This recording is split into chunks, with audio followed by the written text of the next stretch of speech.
রাজকীয় ভোজের আনন্দ। গোপাল ভাঁড় ছিলেন এক বুদ্ধিমান ও রসিক মানুষ, যিনি তার হাস্যরসের মাধ্যমে সবাইকে আনন্দ দেওয়ার পাশাপাশি গুরুত্বপূর্ণ শিক্ষা দিতেন। এই গল্পে দেখা যায় তিনি একটি রাজকীয় ভোজের আয়োজন করে মানুষকে বুঝিয়েছিলেন আসল আনন্দ শুধু ধন সম্পদে নয়, বরং সবার সঙ্গে ভাগ করে নেওয়ার মধ্যে।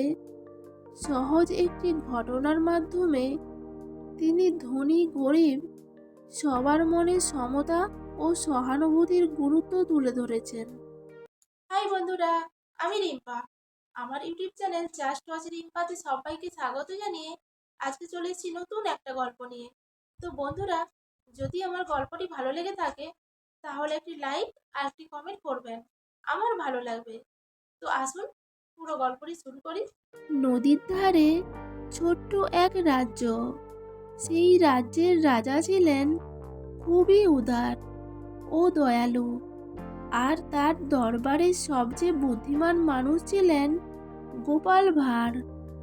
তার রসিকতা, বুদ্ধি আর অদ্ভুত সব কাণ্ড কারখানার জন্য তিনি সবার কাছে খুব প্রিয়। একদিন সকালে রাজপ্রাসাদের দরবারে জমজমাট আসর বসেছে।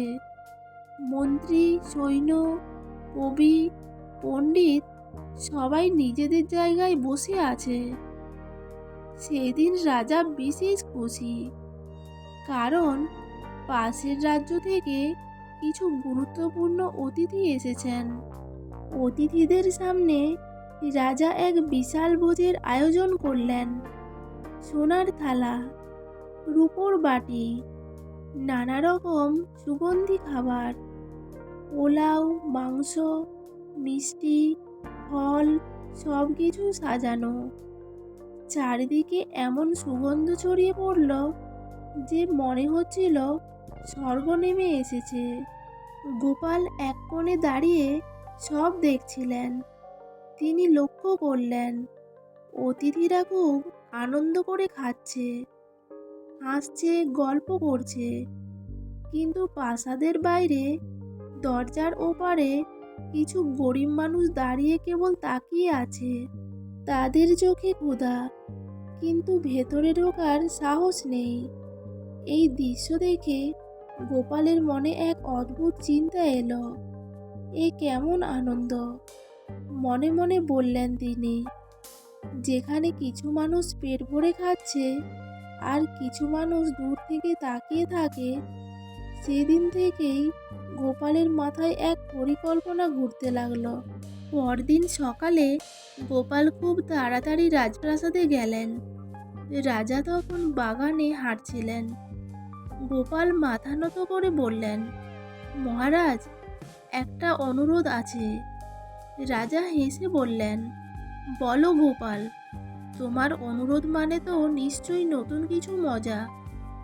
গোপাল বললেন, আমি একটা বড় ভোজের আয়োজন করতে চাই। পুরো রাজ্যের সবাইকে ডাকবো, ধনী গরিব ছোট বড় কাউকে বাদ দেব না। রাজা একটু অবাক হলেন। সবাইকে? এত বড় আয়োজন তুমি কি পারবে? গোপাল শান্তভাবে বললেন, আপনি শুধু অনুমতি দিন মহারাজ। আমি চাই মানুষ শুধু খাওয়ার আনন্দ নয়, কিছু শেখার আনন্দও পাক।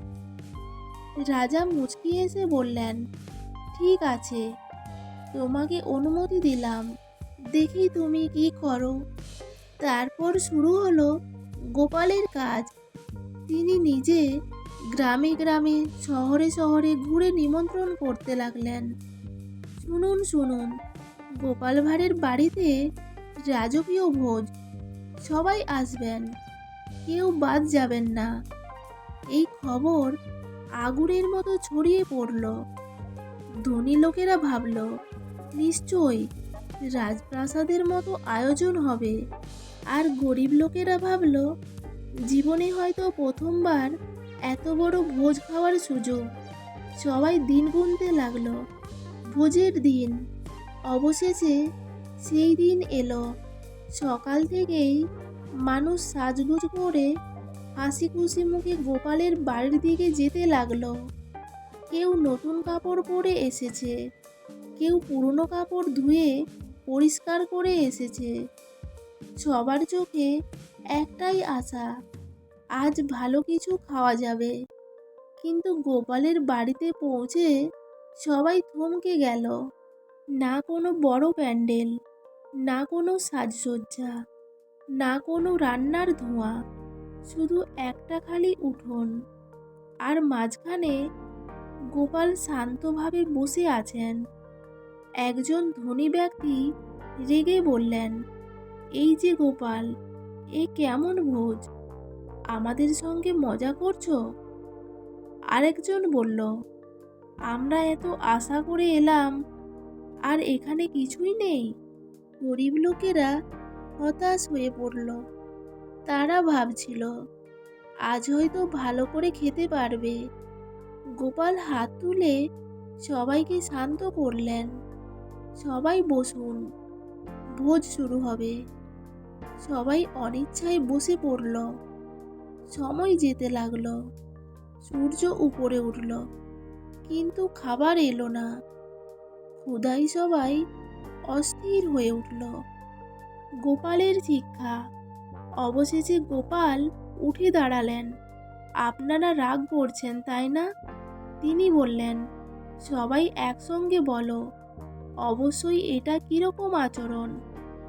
গোপাল ধীরে ধীরে বললেন, কাল রাজপ্রাসাদে ভোজ ছিল। আপনারা অনেকেই সেখানে ছিলেন, পেট ভরে খেয়েছেন। কিন্তু প্রাসাদের বাইরে যারা দাঁড়িয়েছিল তাদের কথা কি ভেবেছিলেন? সবাই চুপ। গোপাল আবার বললেন, আজ আমি আপনাদের সেই অনুভূতি দিতে চেয়েছি, অপেক্ষা করা, আশা করা, আর না পাওয়া কষ্ট। লোকজনের মুখ নরম হয়ে এলো। এরপর গোপাল ইশারা করতেই কয়েকজন লোক বড় বড় হাঁড়ি নিয়ে এলো। ভাত, ডাল, সবজি, সাধারণ খাবার। গোপাল বললেন, আজকের ভোজ এইটুকুই, কিন্তু আজ সবাই একসঙ্গে খাবে। ধনী গরিব কোনো ভেদাভেদ নেই। প্রথমে কেউ কেউ মুখ বাঁকালো, কিন্তু ক্ষুধা তো আর মানে না। সবাই খেতে শুরু করলো। অদ্ভুত ব্যাপার, খেতে খেতে সবাই বুঝলো এই সাধারণ খাবারও কত সুস্বাদু। একজন ধনী লোক বলল, আজ আমি বুঝলাম, ক্ষুধার সময় সাধারণ খাবারই সবচেয়ে বড় আনন্দ। একজন গরিব লোক হাসতে হাসতে বলল, আজ আমরা সবাই একসঙ্গে খাচ্ছি, এটাই তো সবচেয়ে বড় সুখ। রাজার আগমন। এই খবর রাজপ্রাসাদে পৌঁছালো। রাজা নিজে সেখানে এলেন। সব শুনে তিনি গোপালকে বললেন, তুমি আজ শুধু ভোজ দাওনি, মানুষের মন বদলে দিয়েছ। রাজা ঘোষণা করলেন, এখন থেকে রাজ্যে কোনো ভোজ হলে গরিবদেরও সমানভাবে অংশ নিতে হবে। সবাই হাততালি দিল। সেই দিন থেকে রাজ্যের মানুষ বদলে গেল। ধনী লোকেরা গরিবদের সাহায্য করতে শুরু করলো। আর সবাই বুঝলো, আসল আনন্দ শুধু নিজের জন্য নয়, সবার সঙ্গে ভাগ করে নেওয়ার মধ্যে। গোপাল ভাঁড় আবার প্রমাণ করলেন, তার বুদ্ধি শুধু হাসানোর জন্য নয়, মানুষকে শেখানোর জন্যেও। গল্পের শিক্ষা। আনন্দ তখনই পূর্ণ হয় যখন সবাই মিলে ভাগ করে নেওয়া যায়। অন্যের কষ্ট বোঝা মানুষকে বড় করে তোলে। সাধারণ জিনিসের মধ্যেও অসাধারণ সুখ লুকিয়ে থাকে। সত্যিকারের ভোজ হলো একসঙ্গে বসে খাওয়া, ভালোবাসা আর সমতা। বন্ধুরা, গল্পটি কেমন লাগলো?